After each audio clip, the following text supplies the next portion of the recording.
लोकशाहीचा बुलंद आवाज, रिपब्लिकन वार्ता, महाराष्ट्र। एकादशीच्या भगरीतून 11 जणांना विषबाधा, गंगाखेड उपजिल्हा रुग्णालयात घेत आहेत उपचार। परभणीच्या गंगाखेड येथे गुरुवार रोजी एकादशी निमित्त भगर खाल्ल्याने तालुक्यातील 11 जणांना विषबाधा झाल्याचा प्रकार समोर आलाय। शुक्रवारी पहाटे 3 वाजेपासून 9 वाजेपर्यंत विषबाधा झालेले रुग्ण गंगाखेड उपजिल्हा रुग्णालयात उपचारासाठी आले होते। उपवासाला भगर खाल्ल्याने यापूर्वी विषबाधा झाल्याचा प्रकार घडला होता। असाच प्रकार गुरुवारी एकादशी निमित्त भगर खाल्ल्याने पुढे आला आहे। भगर विक्रेत्यावर अन्न आणि भेसळ अधिकारी यांनी दाखवलेल्या उदासीनतेने वारंवार भगरीत विषबाधा होत आहे। तालुक्यातील मुळी येथील पूजा भोसले वय वर्ष 30, अनुराधा भोसले वय 55 वर्ष, सत्यशीला भोसले वय 45 वर्ष, शिवाजी भोसले वय 25 वर्ष, प्रतीक्षा भोसले वय 20 वर्ष, अशोक भोसले वय 25 वर्ष सर्व राहणार मुळी ही सर्व मंडळी एकाच कुटुंबातील आहेत।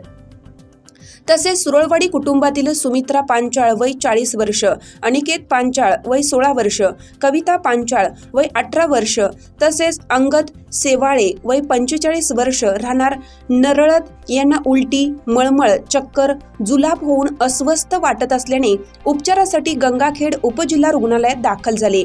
त्यांच्यावर वैद्यकीय अधिकारी डॉक्टर नागेश शाहू, परिचारिका आशा डुकरे, माला घोबाळे, आरोग्य कर्मचारी देवीदास बडे यांनी उपचार केले। आपलं नाव काय? मी अशोक अनुराधा भोसले राहणार मुळी। मी काल भगरीचं पीठ ते खाल्ल्यामुळे विषबाधा झालेली आहे। रात्री मला खूप चक्रा, डोकं गरगरल्यासारखं होत आहे, मळमळ होऊ लागलं, उलट्या येऊ लागल्या, त्यामुळे खूप त्रास झाला। रात्री आम्ही 2-3 वाजता या सरकारी दवाखान्यात ॲडमिट झालो।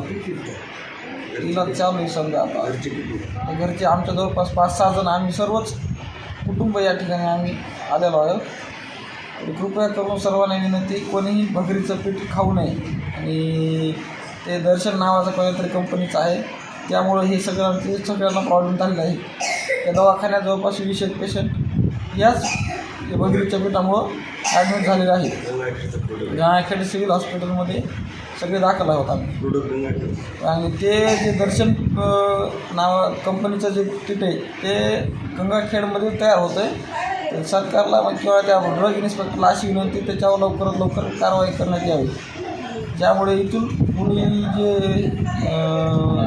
लोक असतील किंवा जे खाणारे असतील त्यांनी कृपया भगरीचं पीठ खाणं अजिबात टाळावं, त्यांनी खाऊच नाही। भैया तुझं नाव काय? अनिकेत भाऊ राहणार कुठलं आहे? सुरळवाडी। काय झालं तुला? ते भगरीचं पीठ खाल्ले, ते चक्रा यायला लागल्या, अंग थोडं कापू लागलं, उलटी होऊ लागली।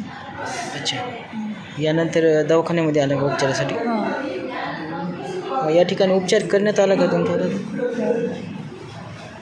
कशी आता तब्येत बरी आहे?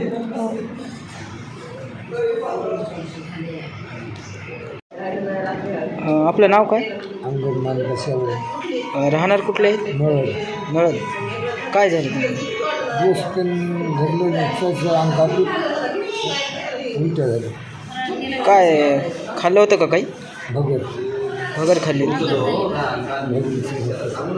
बरं। काय आता काय तुम्हाला त्रास काय व्हायला? या ठिकाणी तुमच्यावर उपचार करण्यात आला? आता तब्येत तुमची स्थिर आहे? रिपब्लिकन वार्ता महाराष्ट्र न्यूजसाठी गंगाखेड परभणी प्रतिनिधी राजकुमार मुंडे।